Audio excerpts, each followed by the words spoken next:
During the Christmas season, we engage in various customs and traditions without always considering their origins. Decorating homes with lights, candles, and greenery, stuffing stockings, and sending Christmas cards are common practices. While these activities commemorate the birth of Jesus, many modern Christmas traditions trace back to ancient cultures predating Christ. Exploring the roots of these customs reveals a rich history and a blend of cultural practices that have endured through the ages. Christmas celebrations often feature the decoration of spaces with greenery, including Christmas trees, mistletoe, holly, and poinsettias in homes, businesses, and churches. These traditions find their roots in Druid, Celt, Norse, and Roman cultures, particularly during the winter solstice celebrations around December 21st.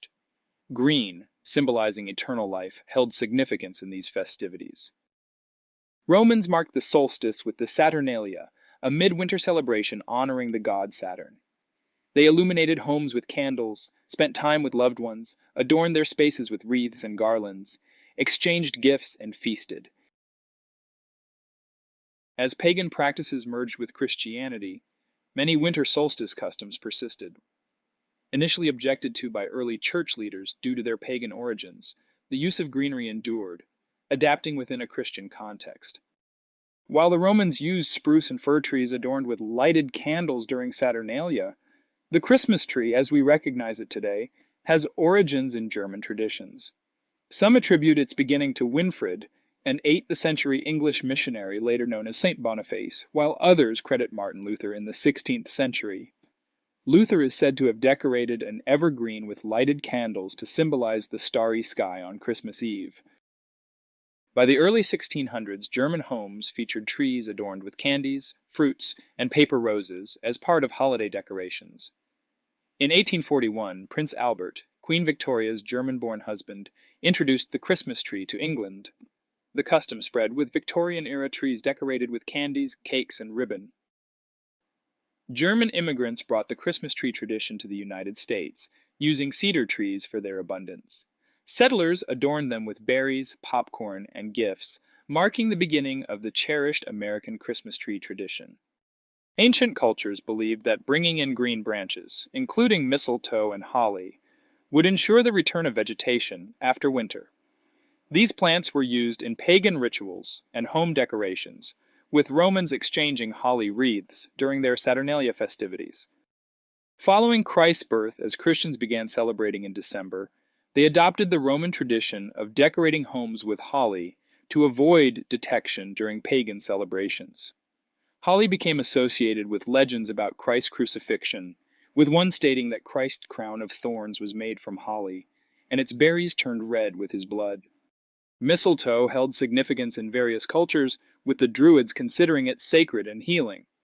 In Norse mythology, mistletoe played a role in the legend of Balder, the sun god. Romans viewed it as a symbol of hope and peace, with enemies reconciling under the mistletoe. In Victorian England, holiday decorations featured an ornate kissing ring adorned with mistletoe sprigs.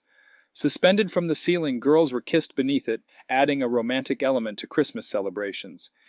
Wreaths symbolizing the unending cycle of life and representing victory and honor have a long history.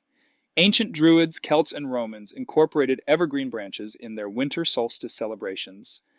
The use of evergreen boughs as Christmas decorations dates back to at least 1444 in London. In 16th century Germany, the tradition evolved, with evergreen branches intertwined in a circular shape to symbolize God's love, emphasizing its timeless and boundless nature. Poinsettias, known as the flower of the Holy Night, are called so because their red bracts symbolize the Star of Bethlehem. Originating in Mexico, these plants were cultivated by the Aztecs. In the 17th century, Franciscan priests in Mexico used poinsettias in their nativity celebrations due to their blooming during Advent. Worshippers placed these flowers around a manger at the church altar. Named after Dr. Joel Poinsett, an American ambassador to Mexico, who sent cuttings to South Carolina where the plants thrived in his greenhouse. Albert Ecke, a Swiss farmer near Los Angeles in the 1890s, is credited with developing poinsettias for sale. The Ecke family became the leading producer of poinsettias in the United States. According to tradition, the original St. Nicholas left gold coins as gifts for 3 poor girls needing money for their wedding dowries. One bag of coins is said to have landed in a stocking hung by the chimney, giving rise to the tradition of receiving small gifts in stockings hung from the mantel.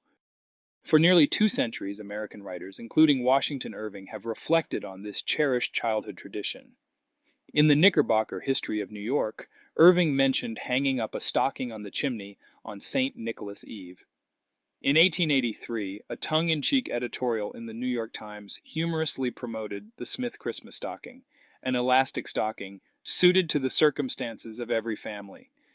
The tradition of sending Christmas cards likely originated with English school pieces or Christmas pieces, simple pen and ink designs on sheets of writing paper.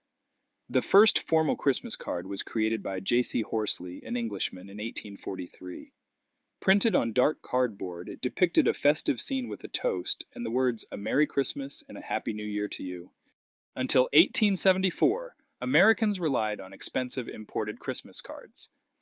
That year, Boston lithographer Louis Prang offered affordable cards featuring reproductions of contemporary paintings with printed sentiments. Within a decade, Prang's print shop was producing over 5 million cards annually. Around the same time, Thomas Nast, a German immigrant and illustrator for Harper's Weekly, visualized Clement Clarke Moore's poem The Visit of St. Nicholas, creating the first portrayal of Santa Claus as we know him today. Nast's illustrations, including Santa's North Pole workshop and his sleigh, significantly influenced Christmas cards. Today, Americans exchange over 2 billion Christmas cards each year, marking the astonishing growth of this tradition.